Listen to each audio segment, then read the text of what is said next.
আসসালামু আলাইকুম বন্ধুরা, এই প্রশ্নটি দেখো।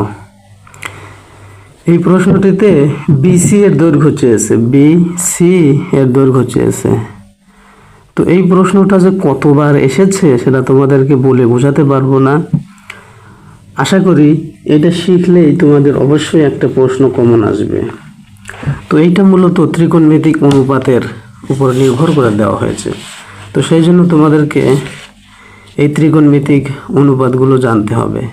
সাইন থিটা সমান লম্ব বাই অতিভুজ, কোসেক থিটা সমান তার বিপরীত, ট্যান থিটা সমান লম্ব বাই ভূমি, কট থিটা সমান তার বিপরীত, কস থিটা সমান সমান ভূমি বাই অতিভুজ, সেক থিটা সমান সমান অতিভুজ বাই ভূমি। তো এইটার জন্য তোমাদের যে জিনিসটা অনুমান করতে হবে যে আমাদের এখানে দেওয়া আছে অতিভুজ এবং বের করতে হবে বিসি, তাহলে এই দুইটার মধ্যে সম্পর্ক কি।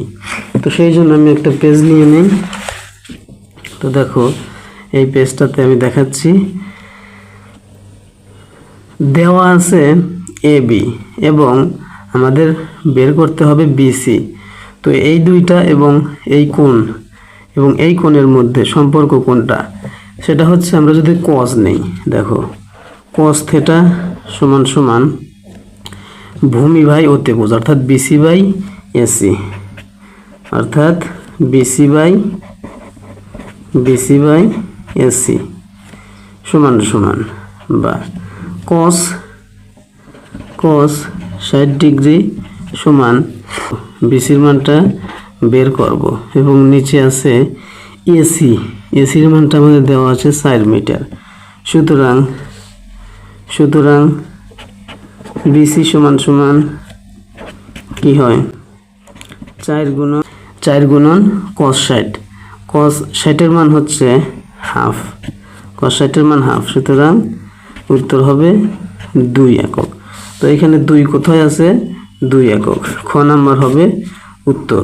তো এই প্রশ্নটা জানলে তোমার অবশ্যই অনেক প্রশ্ন কমেন্ট পড়বে। তো তোমাদের জন্য আমি আরেকটা প্রশ্ন রেখে দিয়েছি, এগুলো কিন্তু সবই বোর্ড কোশ্চেন।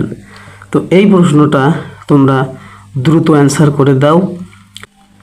ভিডিওটি ভালো লাগলে অবশ্যই লাইক করবে, শেয়ার করবে এবং এরকম ভিডিও পেতে চ্যানেলটিকে সাবস্ক্রাইব করে রাখবে।